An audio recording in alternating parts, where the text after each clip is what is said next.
আমাকে সংসদে যেতে হবে, সংসদে যাইয়া পার্লামেন্ট তৈরি করতে হবে।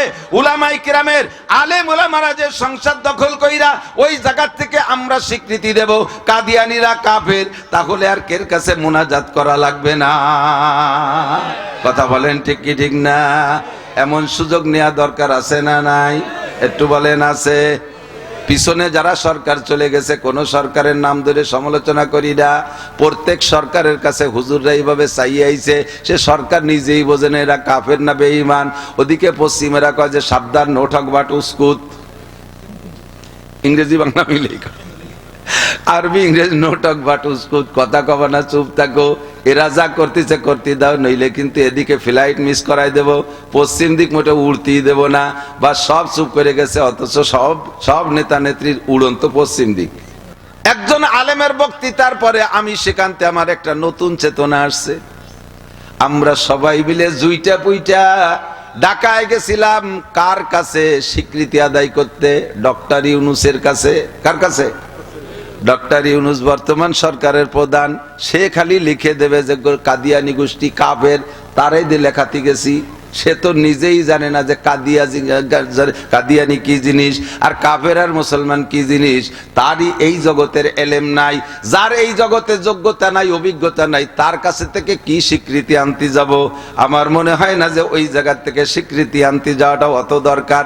তার চাইতে বড় দরকার হলো স্বীকৃতি আমি নিজে দেব। স্বীকৃতি আমি নিজে দেব, কোন জায়গা থেকে দিলি স্বীকৃতি হয়? জাতীয় সংসদে বিল আকারে উত্থাপন কইরা তারপরে বিলটা পাশ করার নাম হলো মূল স্বীকৃতি। কথা বলেন ঠিক কি ঠিক না? যাদের কাছে স্বীকৃতি চাই, কাফের স্বীকৃতি চাই, তারা এই বিষয়টা বোঝেই না। আমাকে সংসদে যেতে হবে, সংসদে যাইয়া পার্লামেন্ট তৈরি করতে হবে। উলামায়ে কিরামের আলেম উলামারা যে সংসদ দখল কইরা ওই জায়গা থেকে আমরা স্বীকৃতি দেব কাদিয়ানীরা কাফের, তাহলে আর কের কাছে মুনাজাত করা লাগবে না। কথা বলেন ঠিক কি ঠিক না? এমন সুযোগ নেওয়া দরকার আছে না নাই? একটু বলেন আছে? পিছনে যারা সরকার চলে গেছে, কোন সরকারের নাম ধরে সমালোচনা করি না, প্রত্যেক সরকারের কাছে হুজুররা এইভাবে চাইয়ে আইছে, সে সরকার নিজেই বোঝে না এরা কাফের না বেঈমান। ওদিকে পশ্চিমেরা কয় যে সাবধান, নো টক বাট উস্কুত, ইংরেজি বাংলা মিলেই আরবি ইংরেজি, নো টক বাট উস্কুত, কথা কবা না, চুপ থাকো, এরা যা করতেছে করতে দাও, নইলে কিন্তু এদিকে ফ্লাইট মিস করাই দেব, পশ্চিম দিক মোটে উড়তেই দেব না। বা সব চুপ করে গেছে, অথচ সব নেতা নেত্রীর উড়ন্ত পশ্চিম দিক।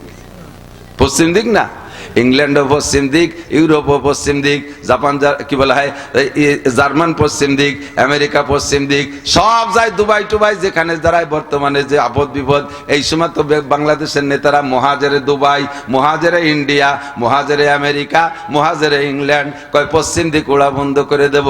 কাদিয়ানীদের বিপক্ষে কথা বললে কোন নেতা ঘা করতে সাহস পাই নাই। এই নেতারাও পারবে না, এরাও পশ্চিমাদের পা চাটা। কথা বলেন ঠিক ঠিক না? এরাও পশ্চিমাদের গোলাম। যারা আমরা পশ্চিমাদের গোলাম না, আমরা মক্কা মদিনার গোলাম, আমরা আল্লাহ পাকের গোলাম।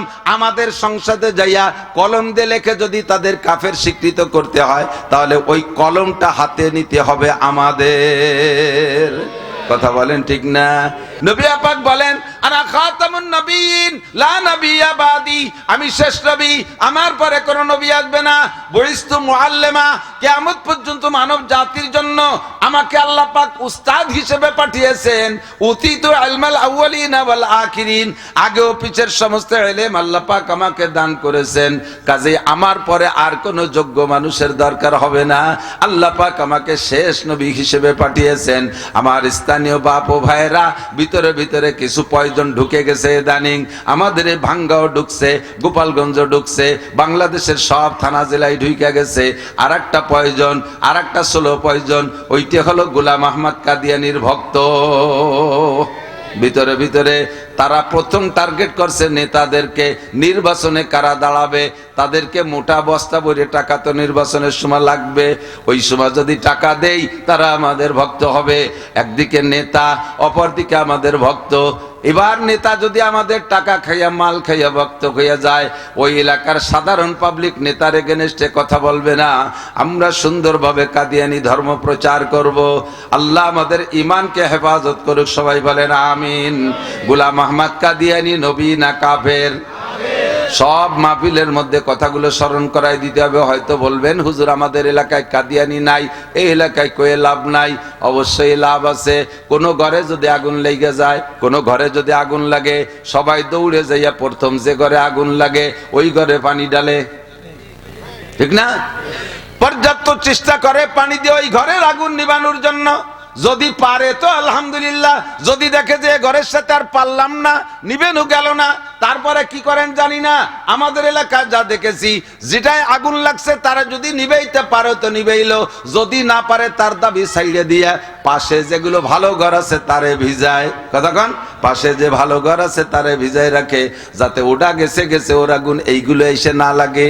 কতক্ষণ যারা কাদিয়ানির আগুনে জ্বইলা গেছে তাকে সাইডা দিছি, যা জ্বলে মর, পাশে যারা ভালো আছেন তাকে গায়ে যাতে না লাগে, ওই আগুন যাতে না লাগে এই জন্য সতর্ক করে দেওয়া, এই জন্য একটু ভিজাই রাখি।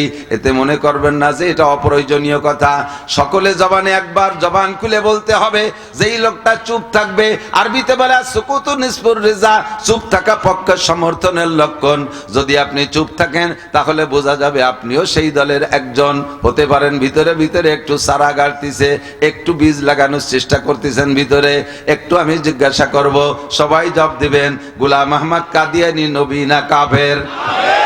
ওরে যারা কাফের না মানে তারাও, যাদের হাতে কলম আছে তাকে কাফের বলে স্বীকৃতি দেওয়ার জন্য, যাদের হাতে কলম আছে তারা কলম দিয়ে লিখে দিলি পারে বাংলার জমিনে কাদিয়ানি বসবাস করবে, তবে মুসলিম নামের সাথে নয়। তারা নিজেদের পরিচয় দেয় আহমদি মুসলিম জামাত। আরে আহমদি বলতে পারো, মুসলিম বলতে পারবে না। মুসলিম মাত্র এক জাতি, মিল্লাত আবিকুম ইব্রাহিম ওয়া সাম্মাকুমুল মুসলিমিন। সেই জাতিরা হলো মুহাম্মদুর রাসূলুল্লাহর উম্মত। কথা বলেন ঠিক কি না? অন্য কোন জাতি এই জমিনে মুসলিম থাকতে পারে না। তোমাদের নামের সাথে আহমদি কাফের জামাত বলে বাংলাদেশে বসবাস করো, আদৌ অভিযোগ নাই। তোমরা দেশের সন্তান, জন্ম নিয়েছে তোমাদের, তোমরা জগতের ভোটার, তোমরা কেউ না কেউ ভোট দিলে তার কিছুটা উপকার হবে। যেমন এদেশে হিন্দুরা বসবাস করে, হিন্দু পরিচয় নিয়ে তাদের সাথে আমাদের যুদ্ধ নাই। খ্রিস্টানরা বসবাস করে, খ্রিস্টান পরিচয় নিয়ে তাদেরকে তাড়িয়ে দিতে বলি না। বুদ্ধরা আছে চট্টগ্রাম পাহাড়ি এলাকায়, সিলেট পাহাড়ি এলাকায়, তারাও বুদ্ধ পরিচয় দিয়ে থাকে, তাদেরকে তাড়িয়ে দিতে বলি না। তারাও এদেশের নাগরিক, পার্লামেন্টের সদস্য হওয়ার অধিকার তাদেরও আছে। সেম তোমরাও যদি পারো পার্লামেন্টের সদস্য হবা, তোমাদেরকে চলে যেতে বলি না, কিন্তু মুসলিম পরিচয় দিতে পারবা না। তোমরা বলবা কাদিয়ানি কাফের জামাত। প্রত্যেকের আলোচনার ভিতরে খেয়াল করি, উলামায়ে কেরাম এখন এগুলো বলবে। কয়েকদিন আগে 15 তারিখে ঢাকায় বিশাল সম্মেলন করেছে একজন আলেমের বক্তৃতার পরে আমি সেখানতে আমার একটা নতুন চেতনা আসছে। আমরা সবাই মিলে জুইটা পুইটা ঢাকায় গেছিলাম কার কাছে? স্বীকৃতি আদায় করতে ডক্টর ইউনূসের কাছে। কার কাছে? ডক্টর ইউনূস বর্তমান সরকারের প্রধান। সে খালি লিখে দেবে যে কাদিয়ানি গোষ্ঠী কাফের, তারাই দিয়ে লেখাতে গেছি। সে তো নিজেই জানে না যে কাদিয়ানি কি জিনিস আর কাফের আর মুসলমান কি জিনিস। তারই এই জগতের এলেম নাই। যার এই জগতে যোগ্যতা নাই, অভিজ্ঞতা নাই, তার কাছে থেকে কি স্বীকৃতি আনতে যাব? আমার মনে হয় না যে ওই জায়গা থেকে স্বীকৃতি আনতে যাওয়াটা অত দরকার। তার চাইতে বড় দরকার হলো স্বীকৃতি আমি নিজে দেব। স্বীকৃতি আমি নিজে দেব, কোন জায়গা থেকে দিলি স্বীকৃতি হয়? জাতীয় সংসদে বিল আকারে উত্থাপন কইরা তারপরে বিলটা পাশ করার নাম হলো মূল স্বীকৃতি। কথা বলেন ঠিক কি ঠিক না? যাদের কাছে স্বীকৃতি চাই, কাফের স্বীকৃতি চাই, তারা এই বিষয়টা বোঝেই না। আমাকে সংসদে যেতে হবে, সংসদে যাইয়া পার্লামেন্ট তৈরি করতে হবে। উলামায়ে কেরামের আলেম উলামারা যে সংসদ দখল কইরা ওই জায়গা থেকে আমরা স্বীকৃতি দেব কাদিয়ানিরা কাফের, তাহলে আর কের কাছে মুনাজাত করা লাগবে না। কথা বলেন ঠিক কি ঠিক না? এমন সুযোগ নেওয়া দরকার আছে না নাই? একটু বলেন আছে? পিছনে যারা সরকার চলে গেছে, কোন সরকারের নাম ধরে সমালোচনা করি না। প্রত্যেক সরকারের কাছে হুজুররা এইভাবে চাইয়ে আইছে, সে সরকার নিজেই বোঝে না এরা কাফের না বেঈমান। ওদিকে পশ্চিমেরা কয় যে সাবধান, নো টক বাট উস্কুত। ইংরেজি বাংলা মিলেই আরবি ইংরেজি নো টক বাট উস্কুত, কথা কবা না, চুপ থাকো। এরা যা করতেছে করতে দাও, নইলে কিন্তু এদিকে ফ্লাইট মিস করাই দেব, পশ্চিম দিক মোটে উড়তেই দেব না। বা সব চুপ করে গেছে, অথচ সব নেতা নেত্রীর উড়ন্ত পশ্চিম দিক। পশ্চিম দিক না, ইংল্যান্ডও পশ্চিম দিক, ইউরোপও পশ্চিম দিক, জাপান কি বলা হয় জার্মান পশ্চিম দিক, আমেরিকা পশ্চিম দিক, সব যায় দুবাই টুবাই যেখানে দাঁড়ায় বর্তমানে যে আপদ বিপদ। এই সময় তো বাংলাদেশের নেতারা মহাজেরে দুবাই, মহাজেরে ইন্ডিয়া, মহাজেরে আমেরিকা, মহাজেরে ইংল্যান্ড, কয় পশ্চিম দিক ওরা বন্ধ করে দেব। কাদিয়ারীদের বিপক্ষে কথা বললে কোন নেতা হা করতে সাহস পাই নাই। এই নেতারাও পারবে না, এরাও পশ্চিমাদের পা চাটা। কথা বলেন ঠিক কি ঠিক না? এরাও পশ্চিমাদের গোলাম। যারা আমরা পশ্চিমাদের গোলাম না, আমরা মক্কা মদিনার গোলাম, আমরা আল্লাহ পাকের গোলাম। আমাদের সংসদে যাইয়া কলম দিয়ে লেখে যদি তাদের কাফের স্বীকৃত করতে হয়, তাহলে ওই কলমটা হাতে নিতে হবে আমাদের। কথা বলেন ঠিক না? এই জায়গা কৃপণতা করলে সর্বনাশ। সরে চলে আসছে, অনেক দূর জায়গা মতো চলে যাই। আল্লাহু আকবার। আল্লাহ পাকের আরশের খুঁটি কয়টা? 8টা। এই 8টা খুঁটি ধরে আছে 8 জন ফেরেশতা। চুবারার আন্দাজ পশিমানিয়ানিন আরশেলর জাদাজ আনিনুল মুজনিবিন।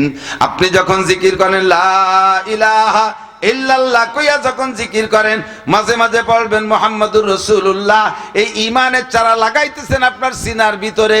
আর জিকির করতে করতে দেখবেন এক পর্যায়ে চক্ষু থেকে পানি চলে আসছে। বান্দার চোখ থেকে যখন পানি আসে, ওই আরশ বহন করে 8 জন ফেরেশতার হাতের মধ্যে খুঁটি 8টা কাঁপতে থাকে, থরথর করে কাঁপে। 8 জন ফেরেশতা বলে, আল্লাহ জমিনে ভূমিকম্প হয়, তোমার আরশেও কি ভূমিকম্প হয়? আরশ কম্পন হয় নাকি? আরশ কাঁপে কেন? খুঁটি কাঁপে কেন? আল্লাহ পাক বলে, জমিনে আমার এক বান্দা, বাড়ি তার ভাঙ্গা, শরীফাবাদ বাড়ি, ছোট্ট একটা কুড়ে ঘরের মধ্যে, এই গভীর রাত্রে উইটা, শেষ রাত্রে উইটা, তাতাজাফা জুনুবুহুম আনিল মাদাজি ইয়াদউনা রাব্বাহুম খাওফান ওয়া তামা। আমি আল্লাহর ভয়ে, জান্নাতের আশায়, জাহান্নামের ভয়ে গুনার দিকে তাকাইয়া গদগদ করে কাঁদতেছে, চোখের পানি বেরিয়ে আসছে। ওর চোখের পানির স্রোতে তোমাদের হাতের মধ্যে খুঁটি কাঁপতেছে। প্রবল স্রোতের ভিতরে যদি বাঁশ গাড়া থাকে, থরথর করে কাঁপে। দেখছেন না, স্রোতের মধ্যে বাঁশ গাড়া থাকলে কাঁপে। ওর চোখের পানিতে স্রোতে তোমাদের হাতের মধ্যে খুঁটি কাঁপতেছে। আল্লাহ চোখ থেকে কি পরিমাণ পানি বের হইছে? কয় মাত্র 2 ফোঁটা। 2 ফোঁটা পানিতে এত শক্তি? কয় হাত আর 2 ফোঁটা পানিতে এত শক্তি। তাহলে খুঁটি কম্পন থামবে কিভাবে? আমি যদি তারে মাফ করে দেই, তাহলে খুঁটির কম্পন থেমে যাবে। ফেরেশতারা সুপারিশ করবে, আল্লাহ তুমি তোমার বান্দারে মাফ কইরা দাও, নইলে আমাদের হাতে থেকে খুঁটি ছুইটা যাবে। আল্লাহ পাক বলেন, তোমাদের সুপারিশে আমার বান্দার জীবনে সব গুনাহ মাফ কইরা দিলাম। আল্লাহু আকবার। সে যখন একবার পড়ে লা ইলাহা ইল্লাল্লাহ মুহাম্মাদুর রাসূলুল্লাহ তামলাউ মা বাইনাস সামাই ওয়াল আরদ, একবার কলেমা তয়্যিবা পড়লে আসমান জমিনের মাঝখানের সমস্ত ফাঁকা জায়গা নেকিতে ভরপুর হইয়া যায়। দোস্তরে, দুনিয়ার গাছরে বাঁচাইতে পানি দেওয়া লাগে, আপনার ইমানের সারারে বাঁচাইতে পানি দেওয়া লাগে। এই পানি চোখ থেকে বের হবে, গালের উপর দিয়ে বেয়ে গিয়ে, দাড়ির উপর দিয়ে বেয়ে গিয়ে নিচে পড়বে না। যদি সোজা হয়ে জিকির করেন, যেভাবেই করেন, সর্বপ্রথম সিনার উপরে পড়ে, যেই সিনার মধ্যে কলেমার চারা লাগানো আছে। কথা বলুন ঠিক কিনা? এবার 2টা পাতা বের হইছে। ওই 2টা পাতার অর্ধেক হলো লা ইলাহা ইল্লাল্লাহ, আর অর্ধেক হলো মুহাম্মাদুর রাসূলুল্লাহ। এর মধ্যে থেকে আবার 7 খান ডাল বের হয়। সর্বপ্রথম 7 খান ডাল বের হয়। এই 7 খান ডাল আমরা ইমানে মুফাসসালের মধ্যে পড়ি। আমানতু বিল্লাহি, পড়বেন একবার, আমানতু বিল্লাহি ওয়া মালাইকাতিহি ওয়া কুতুবিহি ওয়া রুসুলিহি ওয়াল ইয়াউমিল আখিরি ওয়াল কদরি খাইরিহি ওয়া শাররিহি মিনাল্লাহি তাআলা ওয়াল বাসি বাদাল মাউত। এইটা হলো প্রথম 7 খান ডাল। নবী পাক বলেন, লিল ইমানে বিদুমা 70 শুবা, ইমানের 77টা ডাল আছে। সর্বপ্রথম বের হইছে কয়খান ডাল? 7 খান ডাল। 2 খানের ভিতরে থেকে 7 খান বের হইছে। এই 7 খানের পর থেকে এক এক খানের থেকে 10টা করে ডাল হবে। এই 7 আর ওই 7 10 কে 70, মোট 77টা ডাল হবে। এই 7টা ডালের প্রতি বিশ্বাস তৈরি করেন। শুধু তরজমা বলে ওয়াজের দিকে চলে যাব। 7টা ডালের একটা হলো আমানতু বিল্লাহি, বিশ্বাস করি কাকে? ওয়া মালাইকাতিহি, ফেরেশতা আছে না নাই? আমি দেখি আর না দেখি ফেরেশতা আছে। নবী পাকের এক সাহাবা নবী পাককে বলতেছেন, ইয়া রাসূলুল্লাহ ইন্নী মুমিনুন সাদিক, হুজুর আমি আপনার পাক্কা ঈমানদার উম্মত, আল্লাহর একজন পাক্কা ঈমানদার বান্দা আমি। সাহাবী বলতেছেন, হুজুর আমি আপনার পাক্কা ঈমানদার উম্মত, আমার ঈমানের মধ্যে চুলচিরা ঘাটতি নাই। হুজুর বলে, এত বড় জুরআত, এত বড় বাহাদুরি কিভাবে করো? আবু বকর প্যানপ্যানায় কান্তি কান্তি আইসে কয়, হুজুর কিয়ামতে যদি আল্লাহ কয় একজন মানুষ জাহান্নামে যাবে আর সব বেহেশতে যাবে, সেই লোকটা মনে আমি আবু বকর। ওমর আইসে কান্তি কান্তি কয়, হুজুর হাসরের মাঠে যদি আল্লাহ ঘোষণা দেয় সব মানুষ জান্নাতে যাবে, একটা লোক জাহান্নামে যাবে, মনে হয় সেই লোকটা আমি ওমর। এমন করে আমার আবু বকর, উমর, উসমান, আলী, তালহা, জুবায়ের, দামি দামি বড় সাহাবারা ইমানের উপরে দুর্বলতার ভয়ে কাঁদতে থাকে, তারা নিশ্চিত না অনিশ্চিত। আর তুমি এসে চ্যালেঞ্জ করে বললে, হুজুর আমি পাক্কা ইমানদার। কাইফা আরাফতা, কি করে বুঝলে? কয় হুজুর আমি 3 কায়দায় বুঝছি আমি পাক্কা ইমানদার। বলো 3 কায়দা কি? কয় 1 নম্বর হলো আপনি বলেছেন কিরামান কাতিবিনা ইয়ালামুনা মা তাফআলুন, সম্মানিত ফেরেশতা কাঁধে বসে লেখে। আপনি বলেছেন মা ইয়ালফিজু মিন কাউলিন ইল্লা লাদাইহি রাকিবুন আতীদ, কাঁধের উপরে গোয়েন্দা ফেরেশতা আছে, তারা তোমার প্রত্যেকটা চড়া নড়া চড়া হরকত সাকানাত, উঠা বসা কথা কাজ সব কিছু তারা পর্যবেক্ষণ করে। আর মুহূর্তে মুহূর্তে অডিও ভিডিও কইরা ক্যামেরা কইরা লিখে ফেলে। আর এই 2 ফেরেশতা কাঁধে বসে গুনাহও লেখে নেকিও লেখে। আল্লাহর কসম হুজুর যেদিন আপনি বলেছেন সেই দিন থেকে আমার এমন বিশ্বাস যে যদি আমার, আল্লাহু আকবার, আমার নবী বলেছেন আমি চোখে দেখলে ভুল হতে পারে, আমার নবীর কথা ভুল নাই, আমার নবীর কথার মধ্যে কোনো সন্দেহ নাই। কথা বলেন ঠিক কি ঠিক না? আমি সেই দিন থেকে বিশ্বাস করেছি অবশ্যই আমার 2 কাঁধে ফেরেশতা আছে। হুজুর অল্প কয়েকদিনের মধ্যে 2 কাঁধের ফেরেশতা ধরা পড়ে গেছে। হুজুর কয় কিভাবে ধরা পড়লো? কয় ডান কাঁধের ফেরেশতা নেকি লেখে, কলমের খসখস শব্দ আমি শুনি। কাগজ শেষ হয়ে গেলে পৃষ্ঠা উল্টায়, কাগজ উল্টানোর মড়মড় শব্দ আমি শুনি।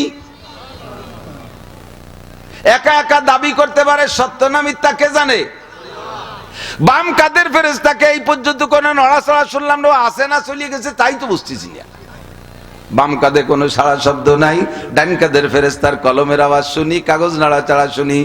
ওই সাহাবা দাবি করলেন, সাথে সাথে জিবরাইল পিছনে দাঁড়াইয়া হুজুরের মাথায় হাত দিয়ে কয় সাদাকা হাদার রাজুল, হুজুর আল্লাহর কসম আপনার এই সাহাবা সত্য কথা বলেছে। কিরামান কাতিবিন, ফেরেশতা অবশ্যই আছে। 3টা একটু বলি যাই। 2 নম্বর হলো হুজুর আপনি বলেছেন হাসিবু কাবলা আন তুহাসাবু ওয়াজিনু কাবলা আন তুওয়াজানু, হাসরের মাঠে তোমাদের হিসাব দেওয়া লাগবে, কিয়ামতের ময়দানে নেকি বদি মিজানের পাল্লায় ওজন হবে। কথা বলেন, মিজানের পাল্লায় ওজন হবে। হুজুর আপনি বলেছেন হাসিবু কাবলা আন তুহাসাবু, ওই দিন হিসাব দেওয়ার আগে দুনিয়ায় দৈনন্দিন হিসাবটা মিলাও। আমি জিজ্ঞেস করেছিলাম মাতা ও হাসিবু ইয়া রাসূলুল্লাহ, দৈনন্দিন হিসাব কিভাবে মিল করব? আপনি বলেছিলেন ইজা বাইতুম ইলা ফিরাশিকুম বাদাল ইশা, ঈশার নামাজ পড়ে যখন বিছানায় পিঠ দিয়ে শুইবা, ডান কাতে শুইয়া এই হাতটা গালের নিচে দিয়ে চক্ষু বন্ধ কইরা ফজরে ঘুম থেকে উঠে বিছানা আসা পর্যন্ত 12, 13, 14, 15, 16, 17 ঘন্টা যতটুকু তুমি সজাগ ছিলে, ঘুম থেকে উঠে বিছানায় আসা পর্যন্ত প্রত্যেক দিনের হিসাব মিলাও। সকাল থেকে এই পর্যন্ত কতগুলো গুনার কাজ করেছো, কতগুলো নেকির কাজ করেছো, ডেলি যদি হিসাব করো তাহলে ধরা পড়বে। প্রত্যেক দিন হিসাব করলে ধরা পড়বে। কথা বলেন ঠিক কি ঠিক না? 1 মাসের হিসাব করতে গেলে অনেকটা সুইটে যাবে, 1 সপ্তাহের হিসাব করতে গেলে অনেক সুরে যাবে, গোটা জীবনের হিসাব তো মোটেই সম্ভব না। ডেলি হিসাব করো। যদি কোনো নেকির কাজ সকাল থেকে পর্যন্ত করে থাকবা তাহলে শুকর আদায় করো। আলহামদুলিল্লাহ ফজরের নামাজ জামাতে পড়েছি, আলহামদুলিল্লাহ যোহরও জামাতে পড়েছি, আলহামদুলিল্লাহ আসরও জামাতে পড়েছি, আলহামদুলিল্লাহ মাগরিব জামাতে পড়েছি, আলহামদুলিল্লাহ ঈশা জামাতে পড়েছি, আলহামদুলিল্লাহ সূরা ওয়াকিয়া পড়েছি, সকালবেলা সূরা ইয়াসিন পড়েছি, আলহামদুলিল্লাহ 200 বার কুলু সূরা পড়েছি, আলহামদুলিল্লাহ বহুবার ইস্তেগফার করেছি, আলহামদুলিল্লাহ 100 টাকা আমি ফকির মিসকিনদের মধ্যে দান করেছি, আলহামদুলিল্লাহ আমি আমার আব্বা মার দিকে মহব্বতের নজরে 2-5 বার তাকাইছি, আলহামদুলিল্লাহ সকলের সাথে হাসি মুখে কথা বলেছি, আলহামদুলিল্লাহ আমি এই নেকির কাজ করেছি। নেকি যদি করতে পারো সেগুলো স্মরণ হইলে শুকর আদায় করো। আর যদি কিছু গুনাহ ধরা পড়ে, সকালবেলা উইটা নামাজ পড়ে আইসে কোরআন তিলাওয়াতের পরে একটা বিড়ি খাইছি, আস্তাগফিরুল্লাহ, এটা খাইয়ে তো থাকতে পারে বিড়িটি। পরে একটা মিথ্যে কথা কইছি, আস্তাগফিরুল্লাহ। পরে যাইয়া জমিতে ধান কাটতে যে 1 গজ ধান আইটিলিয়ে কাটছি, আস্তাগফিরুল্লাহ। পরে ব্যারাকের অফিসারের সাথে লেনদেন ঠিক করছি, আস্তাগফিরুল্লাহ। যদি এমন কিছু গুনাহ ধরা পড়ে গুনাহ থেকে তওবা করো, আর নেকের কাজ করছো এই হিসাবে রাতারাত হিসাবে ডেলির হিসাব ডেলি মিলাবা। আর হিসাবে যদি গুনাহ ধরা পড়ে, তোমার গুনার সংখ্যা যদি ধরা পড়তে, খেয়াল করেন, গুনার সংখ্যা ধরা পড়তে পড়তে হিসাব করতে করতে যদি এত হয়, কাদাদি আওরাকিল আশজার, পৃথিবীতে যত গাছ আছে তাতে যত পাতা আছে, পৃথিবীতে যত গাছ আছে তাতে যত পাতা আছে, ঘাসও কিন্তু গাছ, যত গাছ আছে তাতে যত পাতা আছে, এত সংখ্যা যদি তোমার গুনাহ হয়, কাদাদি রামালিল আরদ, জমিনে যত বালু আছে এত সংখ্যা পরিমাণ যদি তোমার গুনাহ হয়, কাদাদি জাবাদিল বাহার, দুনিয়ায় যত পানি আছে পানিতে যত কণা আছে এত সংখ্যা পরিমাণ যদি তোমার গুনাহ হয়, হাত্তাকে তিনটে গাছের পাতা, বালু সংখ্যা এবং পানির কণার সংখ্যা পরিমাণ তিনটে সম পরিমাণ যদি তোমার গুনাহ হয়, আল্লাহ পাক তোমার তিনটা ইস্তেগফারের কারণে, খেয়াল, তোমার ইস্তেগফারের বদৌলতে আল্লাহ পাক সমস্ত গুনাহ ক্ষমা করে দিয়ে গুনাহ সংখ্যা নেকি বানাইয়া দিবে। আল্লাহু আকবার। সামনের দিকে যদি আগায় বসেন তাহলে আপনাকে আল্লাহ পাক জান্নাতে যাওয়ার জন্য 500 বছরের পথ আসান করে দিবেন। 500 বছরের আগে আপনি জান্নাতে চলে যাবেন। যারা না আগাবে তাকে চাইতে আগানুওয়ালারা 500 বছর আগে জান্নাতে যাইবে। যতটুক জায়গা ছেড়ে দিয়ে আসবেন, ইফসাহিল্লাহু লাকুম, অতটুক জায়গা আল্লাহ জান্নাতের মধ্যে দান করবেন। ওই লাল পর্দাটা উঠে দেন, ও জায়গা তার মহিলা নাই, তা উঠোই ওটারে বিছিয়ে দিলে ওর পারো 200 বসতে পারবে, খুলে দেন। আর একটু আগান, আর একটু আগান।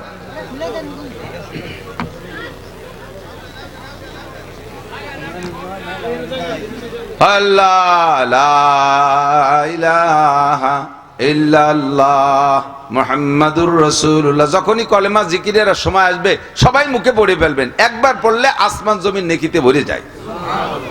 আসেন আসেন মিশু আসেন। আল্লাহ। 2 নম্বর হলো, হুজুর আপনি যেদিন হিসাব করতে বলছেন সেই দিন থেকে নিয়ে আমি শুয়ে শুয়ে হিসাব করি, সারা দিন ঘুম থেকে উঠে বিছানা আসা পর্যন্ত আমার আমলনামায় একটি নেকি, একটি গুনাহ ধরা পড়ে না। সারাদিন সেই ঘুম থেকে উঠে বিছানা আসা পর্যন্ত হিসাব করি আজকে দিনে কয়টা নেকির কাজ করছি, সব যা করছি সব নেকির কাজ করছি। গুনার হিসাব করতে যদি একটা গুনাহ ধরা পড়ে না। প্রত্যেকটা মানুষের স্বভাব আমি ভালো, আমি ভালো। শেখ সাদি রহমাতুল্লাহ আলাইহি বলেন, হাম আকাশরা আকলে খুতবা কামাল নুমায়াদ অবরজন্দে খুতবা জামাল। প্রত্যেকটা মানুষের স্বভাব হলো নিজের চরিত্র, নিজের আখলাক, নিজের বুদ্ধিকে পরিপূর্ণ মনে হয়, আমি ভালো। ও কি 3 সিল্লে দিলি হুজুর হয়ে যায়, মাদ্রাসায় পড়লি হুজুর হয়ে যায়। আমরা অত নামাজও পড়ি না, অত কোরআন কিতাবও জানি না, আমরা অত হুজুরকে মতো অত আকামও করি না, নিজেরা নিজেরা খুব ভালো এ দাবি করেন একদল আছে না। আমরা কি এমন কি অন্যায় করি, হয়তো 5 ওয়াক্ত নামাজই খালি পড়ি না, আর রমজান মাস আসলে রোজাটা রাখি না। একটু সুদিয়ে কারবার হতো সবাই করে, তা একটু হয়তো করি। এমন কি অন্যায় করি, হাক পালি হালকা পাতলা ঘুষ খাই, এমন কি বা অন্যায় করি। আর মাঝে মাঝে একটু সুযোগ পেলে জিনা করি, তার চেয়ে বেশি কি করি আমরা, এমন কি বা করি। হয়তো দাড়ি ডানায় রাখি নেই খালি, আর এই ফাঁক পালে একটু মদ চাঁদ খাই, আড্ডায় পড়লি, এছাড়া আমরা কি বা এমন অন্যায় করি। কোনটা সাত দোয়াতে তুলে রাখি, যত দোষ হুজুর যাওয়ারে। প্রত্যেকটা মানুষ নিজের জ্ঞানকে পরিপূর্ণ মনে হয়, আর নিজের অবস্থানকে খুব পরিচ্ছন্ন মনে হয়, আর একজনকে খুব দোষী মনে হয়। কথাগান ও কি, ও ইমানদার, ওর নামাজ হয় না, ওর এ হয় না, ওর তা হয় না, ও দান করলে কি হবে, বেচতে জাতি পারে না, বেচতে উনার হাতে, ওরা জাতি দেবে না। বাবের গালি বেচতে। এই যে স্বভাব, এই হিসেবে ওই সাহাবা বলতে পারে যে আমার আমলনামায় গুনাহ ধরা পড়ে না। হিসাব করে দেখি, পাশে জিব্রাইল কয় সাদাকা, এই কথাটা সত্যি কথা কইছে। জিব্রাইল যদি সার্টিফাই করে আর সমস্যা আছে? হুজুর কয় তুমি যাও, তুমি ইমানদার। কয় হুজুর আপনি সার্টিফিকেট আমারে ইমানদার বলে ঘোষণা দিলেন, আপনি টের পেলেন কে? তো আমি খালি কইয়েই যাচ্ছি। কয় তো জিব্রাইল বলতেছে আমার কানে কানে। কয় হুজুর আর একটা পয়েন্ট আছে, জিব্রাইলটা থাকতে কন, আমি এটা সই করে রাই। এ দুটো তো সত্যায়িত করছে, আর একটা পয়েন্ট আছে, সেইটা কি? কয় আপনি বলেছেন ফাসান ফাসিন্দাল মানাম, রাত্রে যখন বিছানায় ঘুমাইবা তখন দোয়া কালাম যা আছে সব পড়বা। শেষবারের মতো যেইবারের পরে আর কোনো কথা বলার প্রয়োজন হবে না, একেবারে শেষ মুহূর্তে লা ইলাহা ইল্লাল্লাহ মুহাম্মাদুর রাসূলুল্লাহ, এই কলেমাটা পড়া এরপরে যদি পড়তেই থাকো তাহলে তো ঘুম হবে না। জবানরে বন্ধ করে দিয়ে এবার নিঃশ্বাসের সাথে আল্লাহর ইসমে জাতের জিকির জারি করবা। শ্বাস টানতে আল্লাহ ছাড়তে হু, শ্বাস টানতে আল্লাহ ছাড়তে হু, আল্লাহু আল্লাহু, নিঃশ্বাসের সাথে জিকির জারি করবা। এইভাবে তুমি ঘুমাইবা। হুজুর যেদিন বলেছেন সেই দিন থেকে আমলটা আমি ঠিক রেখেছি, আজও পর্যন্ত আমলের মধ্যে কোনো ত্রুটি হয় নাই। সকালবেলা ঘুম থেকে উঠে দেখি আমার নাকেও নিঃশ্বাস সেইভাবে নিচ্ছে, আমার জিহ্বাটাও মুখের মধ্যে নড়তি তালে আছে। আল্লাহু আল্লাহু। আর প্রত্যেক দিন আমার ঘুম থেকে উঠে দেখি আমার জিহ্বাটাই এত মিঠা অনুভব হয়, মনে হয় যেন এইমাত্র আমি খেজুর খাইছি, মিষ্টি খাইছি, এমন মিষ্টি অনুভব হয়। এই তিন কায়দা হুজুর আমার, এর দ্বারা আমি বুঝছি আমি ইমানদার। জিবরাইল এবারও কয় সাদাকা হাদার রাজুল, হুজুর এই আমলটা সে যেদিন থেকে শিখছে সেই দিন থেকে করতে করতে আসছে, এই ব্যাপারও সে সত্যবাদী। কাজে ওই লোকটা পাক্কা ইমানদারের মধ্যে কোনো সন্দেহ নাই।